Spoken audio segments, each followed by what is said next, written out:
Hey, and welcome back to my channel. My name is Becca, and I'm here to teach you how to sew fun things. And today, we're making donuts for dogs. Take it. There you go. Good girl. See? She loves it. I honestly think these turned out so stinking cute. They are freaking adorable. I love them.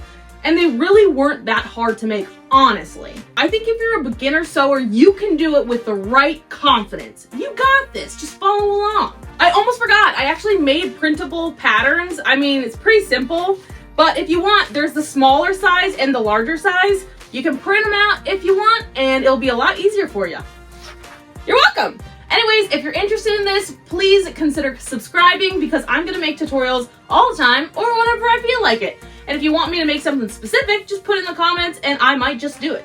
I don't know. I got the time, probably. With all that being said, let's jump straight into the tutorial. Okay, to get started, you just need your donut color, which could be either of these or whatever you want, and your icing color. So since I'm going to do this light pink, I actually think I'm going to make this color donut because I think it just looks really cute together. This is the cutout I have for my pattern. This is the larger size. You gotta fold over your fabric, and where it's folded, where it says fold, is where you're going to place your little stencil.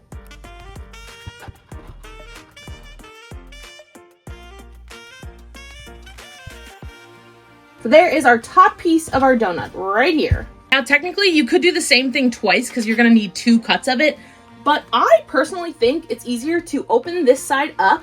I'm just gonna cut roughly a piece around it, and it's gonna be a little bit bigger just for some wiggle room. And that's all you need for the bread part of the donut. Let's move on to icing. Okay, so we're gonna use our stencil again for the icing on top, and I'm going to cut this out pretty rough. It doesn't need to be perfect.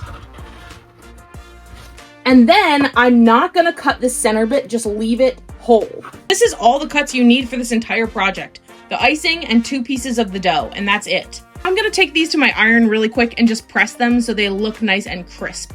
Next step, once you have your pieces all flattened and ironed and all crinkly free, cut out the shape of our icing. Now, I tried to kind of make a template to follow, like I kind of drew on here, but to be honest, it didn't really work. To be honest, I can't really see it that well, so I'm just kind of going in blind, but you know, you can't really mess this up. It's just wiggles and ups and downs, whatever you want it to look like. Okay, so what you're gonna have to do, when you first cut out your icing, you have to make sure it fits on here. Okay, so that should be perfect. I'm far enough away from my edge. Okay, I'm just gonna use a straight stitch and go all the way around this edge, and I have it on a 3.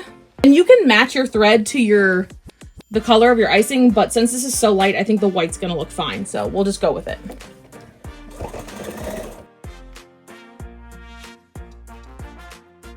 So I'm coming to where I started, so as soon as I connect with the first stitch, I'm gonna back stitch and close the stitch. All right. Next up, it's time to add our sprinkles. So to make these, all I did was use thread and a buttonhole stitch. I don't have an embroidery machine. This is just what worked for me, and I think it's adorable. So let me show you how I did it. So once you have your thread color picked out, there is a crucial step you cannot miss. So you can see here on this big donut, it has a line going through it. That's because we are gonna cut an opening for this so that we're able to turn it right side out, and that's gonna be sewn shut. So with that being said, you don't want sprinkles over top of wherever you're cutting. So what I do, I look at my icing and I try to find like a kind of, I guess, I don't know how else to say it, but like a neutral point, or opposite of a point, like a neutral place. Like you wouldn't want to cut down the point of one of your little dips here, or else it might not line up correctly. So I'm gonna choose this big wide dip right here where it dips lowest. I'm gonna just take a ruler and draw a straight line. Okay, so later I'm going to be cutting that open. So right now, the reason I drew it is so that I don't put any sprinkles across this line, because if you cut those in half, they're gonna go everywhere because it's a bunch of thread. So I wanna avoid getting too close to this line. I'm going to turn on my buttonhole stitch. I don't know how this is gonna read on camera, but sorry.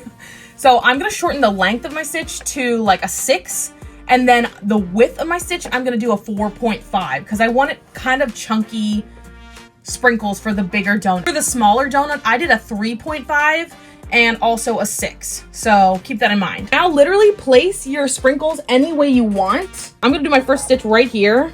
And you're just gonna start by going down and then back all the way over it to close it up. And then back.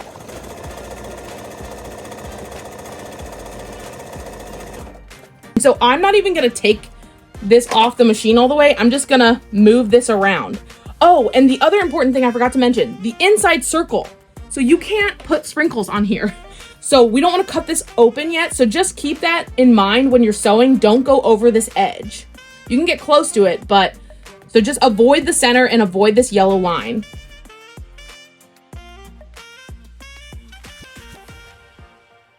So this is what your donut should be looking like right now. It should be looking like a little crazy on the back and adorable on the front, but also like a sugar cookie because you haven't cut this out yet. And we're not gonna cut this out until we sew it closed.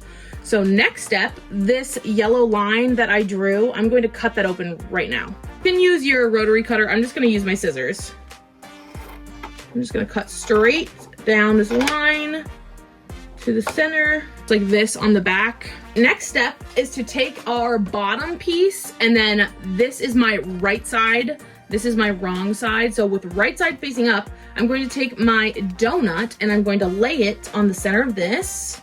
And remember, we cut this bigger for this reason because it's just easy. So now what we're gonna do is we're going to sew this together. Right on the edge of the dough, we're gonna sew, start backstitch, go all the way around and then backstitch at the end, making sure not to cross over this line. And then once we have the center done, we're going to start here, just lift this up out of the way, start backstitch, go all the way around, and when you get here, we're gonna do the same thing here. I have noticed with every single one I've done, just by pushing the fabric as I go along, this edge comes over top of this a little bit. I don't know why that's happening. I guess the fabric is just moving, but I promise you it does not matter. So all you're going to do, so if this happens where like kind of overlaps like that, if that happens, don't worry, stop before you get to here because you don't want to connect this. It has to be open. Just stop right here and then backstitch, and we're just going to cut that excess off. But I promise it's not going to give you any issues. You won't even know what happened. Using just a straight stitch, so I'm starting right on this little slit on the dough part, and I'm going to backstitch. And then just go all the way around the center.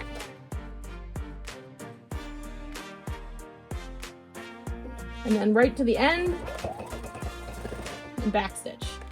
All right, so we have our middle sewn on. Same thing right on the edge. I'm just like sewing in a tiny little bit. Backstitch. And then here we go. Every now and then the fabric might kind of bunch up. Just lift up your foot and flatten it out so you don't like get like a bubble and make a crease. Okay, so next step, we are going to cut down our little slice here. So in between the fabrics, and you have this little extra piece, so I'm just gonna, maybe you won't have that happen. I don't know why it happens to me, but it just keeps happening. So I'm just gonna cut straight down our line into the center like that. So these are gonna be your openings that we're going to flip it with. But before we flip it, we need to cut off all this excess fabric. Now I did the outside, so I'm gonna cut out the inside circle carefully without cutting where I stitched.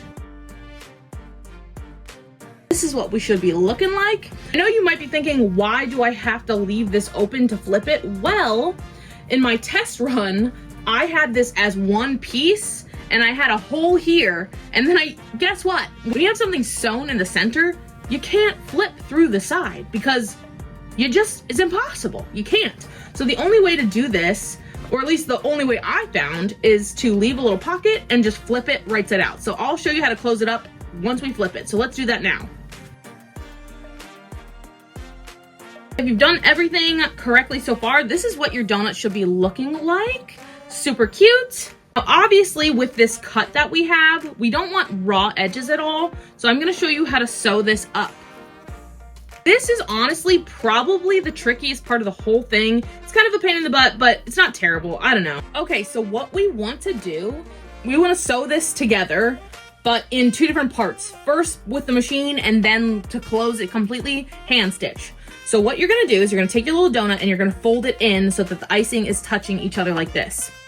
Then what you're gonna do, the most important step is connecting these two seams together. So I'm going to open this up and I'm going to align these two up best I can, like so. All right, so what we're gonna do from here is we're gonna start sewing this together. So I'm gonna put my foot down here and I'm gonna start but right behind this and then sew up through the icing. Our goal is to get to this side, so we just have to hand sew a little tiny bit, but it is tricky. I'm gonna hold it tight like this, line up your two seams right there, and we're going to turn this and make sure this flap is pushed back out of the way. Because if you just leave it like this, you're gonna sew it all shut, and that's not what we want. We only want to sew this part right here. So I'm gonna push this back and carefully, I'm telling you, this part's kind of a pain in the butt. Okay, get your fabric on there. And before this seam, put your foot down, put your needle down, and just sew like 1/4 of an inch at least. All right, so I did a front and back, okay? Now with your needle down, what we're gonna do is carefully, we're gonna grab underneath here and keep pulling it up. So I'm gonna flip. So this is one side, this is the other side, and I'm gonna match those up, making sure that this, top piece is not folded over top. We want this out of the way on the top and the bottom. So let's sew. And we want our icing to line up where we cut. All right, now you can see I've run out of place to sew. So what I'm gonna do is that I'm gonna grab underneath here. I hope you can see this is kind of hard. Pull this up. This is the bottom piece. And now push this in and grab the top here. And now next step is we wanna line up our two seams. All right, now sew. You're just gonna keep grabbing the underneath piece, pulling it tight with your needle down, and then stretching. I'm almost as far as I can go, I think. So I'm gonna make it just past the seam, which I feel like did not line up correctly. All right, that's about as far as I can go. So I'm gonna backstitch. All right, now moment of truth. Okay, so this is what your piece should look like. It should look kind of crazy. You should have this folded in on itself. This is what we're looking like. So all we're gonna do now is just open it up, pop it out, and hopefully your icing is gonna line up on the top and the bottom. That's pretty dang close. So now that's the hardest part. And the only part we have to hand sew is this little section here, and that's it. So right now what I'm gonna do is I'm going to stuff it. Also, I have this box of squeakers. Like some of them are pretty big, some of them are smaller. So I like to use these size for the donut, just one. I do have some little tiny ones that I use for the little tiny. I got this box on Amazon. I will link it below so you guys can grab it. And I like these squeakers, they're really nice. All you're gonna need now is a bag of polyfill. Obviously you don't need that much. This is a 32-ounce bag, but I just have a bunch because I make projects all the time. And we're just gonna stuff our little donut. Just grab a little bit at a time and fill it up in the hole. So what I like to do is when I first get it in there, I'm gonna push it like halfway, like almost as far as I can, and then I'll alternate sides. And you kind of have to like shape it as you go because you don't want it like all lumpy and bumpy. So just kind of like, shape it around. I'm gonna add in my big squeaker at this point. You can use whatever kind of squeaker you have. So I'm just gonna tuck that in there and then kind of stuff on each side of it. So this is what our donut should be looking like before we close it up. You should have just one little spot right here to hand stitch closed. So what I'm going to do is a ladder stitch or an invisible stitch, whatever you want to call it. All right, guys, that is it. That's the whole tutorial. I told you it was pretty simple. Like it's not that complicated. Are you excited, Ren? Are you excited for your donut toy? What do you think? What do you think? She's gonna love it. She loves toys. You can use other fabrics. You don't have to use fleece. You can use something that's a little more durable for your dog. Depends how rough they are with their toys. don't know, up to you. If you guys like this tutorial, please consider subscribing, maybe leave it a like, or comment below what other tutorials you want to see next. Because I'm ready for anything, baby. You better believe it. All right, anyways, thanks so much for watching. Bye!